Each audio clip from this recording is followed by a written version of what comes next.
Hi guys, James back with another video, and if you clicked on this one you know that this is the top 10 erotic thrillers slash dramas.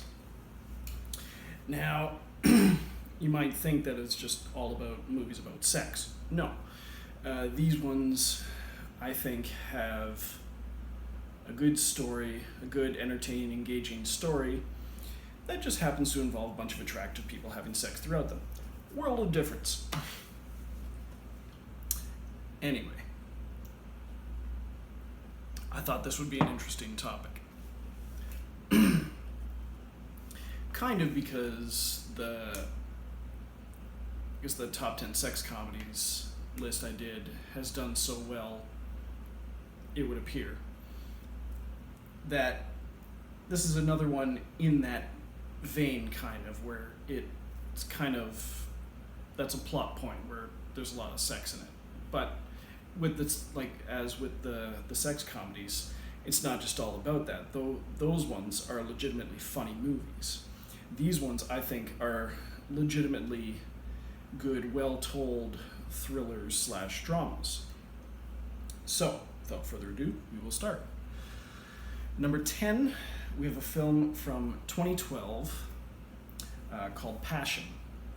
And this one's directed by Brian De Palma, well-known director. And this one stars primarily Rachel McAdams and Noomi Rapace. Rachel McAdams, obviously, from like Notebook, The Hot Chick, Red Eye, Doctor Strange, any number of films. Noomi Rapace, most notably from the original Girl with the Dragon Tattoo and second Sherlock Holmes, Game of Shadows and stuff. And this one I thought was a very, very interesting story, but it was also one of the few times that I've seen where you get Rachel McAdams playing sort of a villainous role, which I think is very counter to most of the roles she's played in like the romantic dramas or comedies or like Doctor Strange even. And this one, a lot of it is involved with like I think it's a marketing firm, and it's sort of like Rachel McAdams is the boss and Noomi Rapace is her protege, and there's sort of like people coming up with ideas and people stealing those ideas, and then there's sex in there and murder and intrigue and stuff. So I thought it was a well-told story. Let me see if there were other notable actors you'd recognize. Not really. You might recognize them, but their names don't jump out at me. Anyway, so that was Passion. Number 9, we have a film from 2008 called Deception. And this one stars primarily Hugh Jackman, Ewan McGregor, and Michelle Williams. And then you have,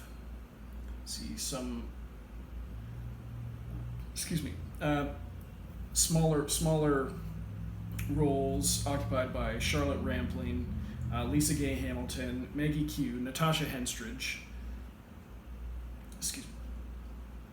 And this one sort of involves Ewan McGregor is an auditor, and he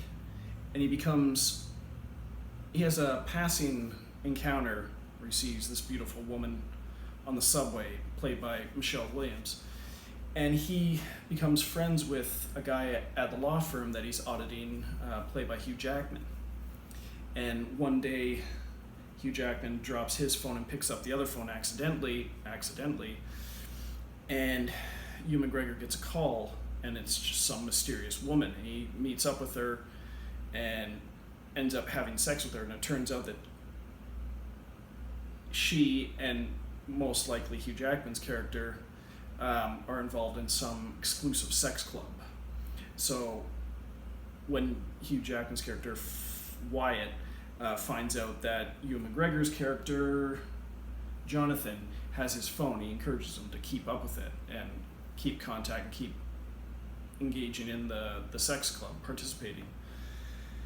And one of the girls involved is Michelle Williams, and then there sort of becomes a love triangle, but then she's seemingly murdered, and Ewan McGregor is framed for it, and then all of a sudden Hugh Jackman's character disappears, and he was never at that law firm. Nobody knows him, so there's a lot of, it's sort of like not so much a con, but a murder mystery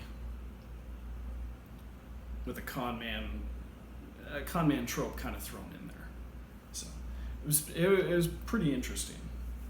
And also with like Passion, it's one of the few rare villainous roles for Hugh Jackman. All right, so that was Deception. Number 8, we have a film from 1992 called The Lover. And this, I believe, was the film debut of Jane March, who went on to appear in Color of Night with Bruce Willis. And she hasn't done a lot, but though I guess those would be her two most notable roles, The Lover and Color of Night. And it also stars, it's Tony Leung Ka-fai, I think. Now there's two Tony Leungs in Hollywood, and there's one Tony Leung who was in Hero with Jet Li and the Infernal Affairs trilogy, although he would have only been in the first two. And this is different Tony Leung. And this one takes place, I believe, takes place in 1929. And where is it? It is in French Indochina. And it's mainly a teenage girl getting involved into a sexual relationship with an older wealthy Chinese man. And it's one of those forbidden relationships where they keep meeting up, but her parents don't want her to have anything to do with him, and he really shouldn't be having anything to do with her. Anyway, it's all about their frequent encounters and what becomes of their relationship. So that is The Lover. Okay, number 7, we have a film from 2003 called In the Cut. Now this one, I remember skimming through the book that it's based on when I was in college, though I don't remember hardly anything of it. And then later on, they made a movie, and it turns out, oh, this sounds familiar. And it was based on the book that I had barely read. And this one stars, it's a film by Jane Campion, and it stars Meg Ryan in a very different role for her, Jennifer Jason Leigh, and Mark Ruffalo primarily. Let me see, there's a few other ones. Nick D'Amici is in there from like Stakeland 1 and 2, and Mulberry Street. And Patrice O'Neill's in there, and there's an uncredited role. So you have no idea this actor is in the movie until he pops up, and it was Kevin Bacon. And I was very surprised because he's playing a very kind of sketchy, scruffy role, but I was like, holy shit, it's Kevin Bacon. And he plays a really good role in the movie. And this one sort of involves Meg Ryan's character, who's a teacher, getting involved with a cop played by Mark Ruffalo. And there's a killer in the city murdering women. And it's whether or not he's involved or he knows who's involved because he's got a partner who's a little on the skeevy side. And that's the basis for it. So, and it's a very interesting movie, but it's also with Meg Ryan and her sister in the movie, played by Jennifer Jason Leigh. I don't know if it's like a subplot or whatever, but it's a little quirk they've thrown in where they have their own kind of slang language that they use between each other, where they have different words they use for common language. It's interesting. That's In the Cut. Number 6, we have a film from 2000, Canadian film called Suspicious River. It's filmed by Lynn Stopkowicz, and it stars Molly Parker and Callum Keith Rennie. I think there's a few other... There might be a few other actors you recognize in it, but again, the names don't jump out at me. And it's basically Molly Parker, who works at a motel, and she's married, and she just starts... I guess she's not very happy with her life, and she's feeling kind of bored. She starts sort of engaging in sex with the people who rent rooms there, sort of prostitutes herself with the people coming in, and gives her a thrill and stuff like that. And then one of them she gets involved with is Callum Keith Rennie, but it's he's not the usual renter there and tenant, sort of, and the relationship they develop veers towards the dangerous side. So, and you get to see where that goes and where that leads. Sorry. All right, so that is Suspicious River. Molly Parker and Callum Keith Rennie, great as usual. Number 5, we have a film from 2004 called 9 Songs. This is a film by Michael Winterbottom. And this one is notable for the fact it's primarily just 2 actors, Kieran O'Brien and Margot Stilley. And the movie is notable, or controversial, if you will, for the fact that it features unsimulated sex. The sex they have in the movie, they're actually having. But it's kind of like a concert film in that,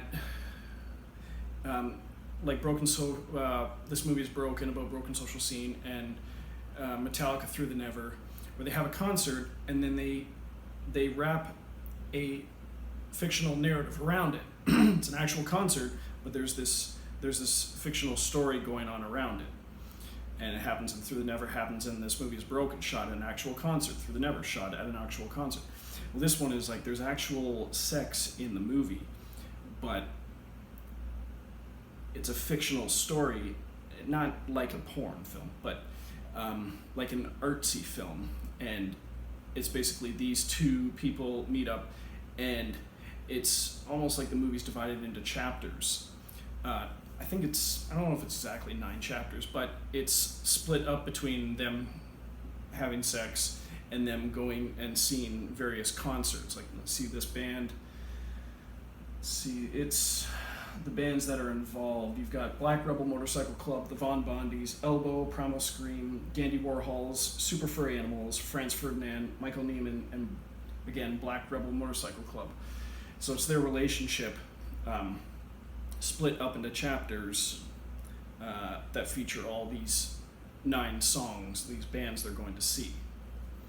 And it's sort of like the story's being told by Kieran O'Brien, the guy in the film, after he's left her and gone to work in Antarctica, and she's gone back to the States and stuff. So he's retelling the story of their relationship, their encounters. It's a very well-made movie. If you can get past the fact that there's actual sex in the movie, the story is great, and the cinematography is great too. The shots of the bands and the scenery, the landscape and stuff. So that's 9 Songs. Number 4, we have a film from 1995 called Illegal in Blue. And this is one of those, not by the numbers, but erotic thriller where there's a guy gets involved with a girl, and then there's sex, and then there's mystery and stuff like that. But it's a cop getting involved with, he investigates a woman who, she's a dancer at a club, and she may or may not have killed her husband, who was rich. And the cop investigates her and predictably gets involved in a sexual relationship with her, and then sort of becomes to believe her, but there's still stuff that makes him suspicious on, well, maybe she actually is the killer, or maybe she isn't, and his cops are coming down on him because they think he's been turned or whatever. He's soft on her, and he wants to believe in her. And so it's Stacey Dash plays Carrie Truitt, and Dan Gauthier plays the cop Chris Morgan. And her boss, guy who runs the club, is played by Trevor Goddard, who was an actor / stuntman. And you would have most notably seen him in the original Mortal Kombat movie. He played Kano. He was also in the first Pirates of the Caribbean movie. And then you remember the shot where the pirate comes up to Orlando Bloom and he's like, "Say goodbye," and then somebody knocks him over and whatever. That's Trevor Goddard. And again, like I said, Mortal Kombat, Kano, the guy with the eye. You might recognize a few of the other actors in, but it's a very '90s movie. It's very it has a very '90s look to it, but it's also I thought it was a well told murder mystery. So that's Illegal in Blue. Oh, by the way, the picture you see, the poster, neither of those are the actors in the movie. They just got two models kind of take a picture, not the actual actors on the poster, which whatever. Number 3, we have a film from 2002, another one by Brian De Palma, and it's called Femme Fatale. And this one stars Rebecca Romijn and Antonio Banderas. You also have a small cameo. You have Peter Coyote in there, Ree Rasmussen, and I believe you have Greg Henry, and you have a voice cameo by John Stamos, because at the time, John Stamos and Rebecca Romijn, formerly Rebecca Romijn Stamos, were married. So he has a voice cameo. He's a voice on the phone talking to Antonio Banderas. And this sort of involves a photographer getting involved with a femme fatale, Rebecca Romijn. And there's a diamond heist at the Cannes Film Festival, and then he gets involved with her. Sort of like he wants to shoot her, but he gets involved with the wrong woman.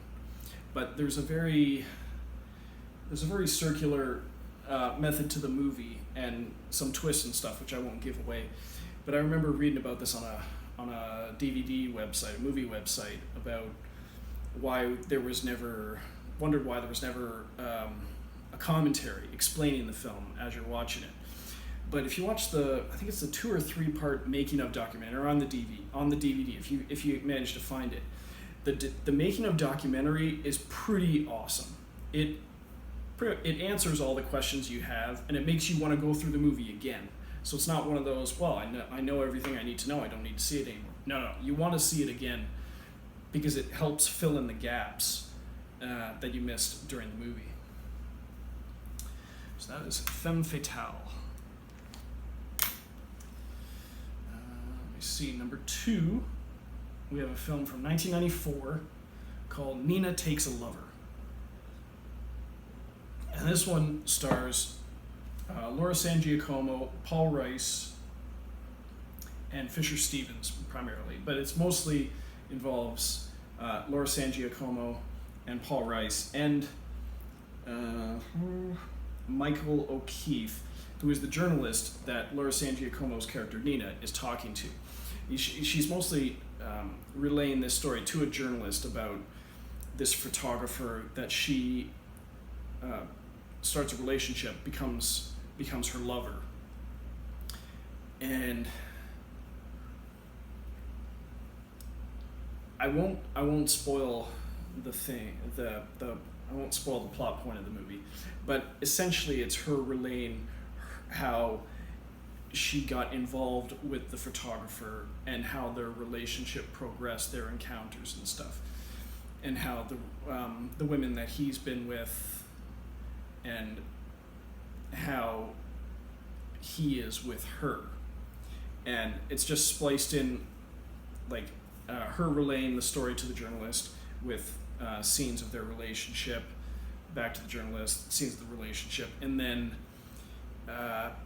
sort of the point of the story is kind of revealed towards the end. Excuse me, which I won't give away because it is a very, very well told story with an ending you wouldn't expect. So that is Nina Takes a Lover. Number 1, we have a film from 1993 called Romeo Is Bleeding. And this one is great. It's a pretty dark movie, but it is great. This one, it's a film by Peter Medak, and it stars Gary Oldman, Lena Olin, Annabelle Sciorra, Juliette Lewis, Roy Scheider, and you've also got Michael Wincott in there, Will Patton, Dennis Farina, James Cromwell, Ron Perlman. It's got a great cast, and it's a great story, and it's there's one notable thing that I found out about this that I didn't know the first few times I watched it, but when I looked into it, I found it out. while they were making the movie, Bon Jovi, when they put out that Crossroads Greatest Hits album with a couple of new songs on there, the song on the album Always, which is a personal favorite of mine from Bon Jovi, was originally meant to be in this film. And because you can tell, like the very first lines of the movie, as Romeo Is Bleeding, because it was meant for this film. But when the band watched the finished cut of the movie, they didn't really, I don't know if it was they didn't really care for it, or they didn't feel like it fit. Withheld the track after he was dissatisfied with the preview screening. They thought the script was great, the movie wasn't. I think the movie is great, but I personally don't know how the song would have fit in. Anyway, great song, great movie. It's too bad they couldn't go together. It's the story's basically about a cop, a dirty cop, played by Gary Oldman, who is sort of on the mob's payroll, where he will get tips on witnesses that are being sequestered or like stashed away in safe houses to testify or whatever, and he will tip off the mob, and they'll send a hitman or hit woman after them and kill them, and then he gets money which he stashes in a little pit in the back of his yard, or a hole. He calls it feed the hole. Stashes all his money in there. But at the same time, he is having an affair with Juliette Lewis and several other women. So he's being unfaithful to his wife, played by Annabelle Sciorra. And it turns out that the woman who's the hitman, played by Lena Olin, eventually he's ordered to go after her. And he ends up getting into a relationship with her. So it's another woman he's sleeping with, who's not his wife. And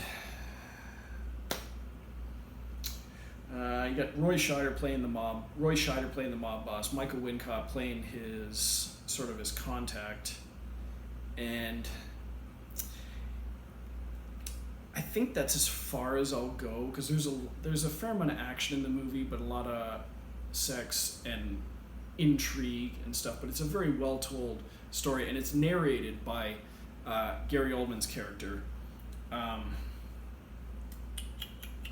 His character's name is Jack Grimaldi. Now, he's also, if you look it up, he's also credited as Jim Doherty. There's a reason why there's two different names, but you gotta watch the movie to find out why that is. And yeah, there's another one. I don't want to say it's a very 90s movie, but no, it's a very, very, very, very well done movie. That's why it's number one. And this one just gets better every time I watch it. It was kind of strange the first time I saw it, but Gary Oldman, who's just an amazing actor across the board, does a fantastic job, but so does everyone else in the movie. So, all right, so that is all for this list. I hope you liked it, and I'm hoping that this one works out where I can get the photos. I keep pointing up here. I hope get the photos back on the screen. There wasn't enough memory on my phone to do it last time, but I hope it still looked good. And I hope this one looks good, and I can get the photos on there. Anyway, so like, subscribe, comment, suggestions, all are welcome. And I will see you next time. Toodles.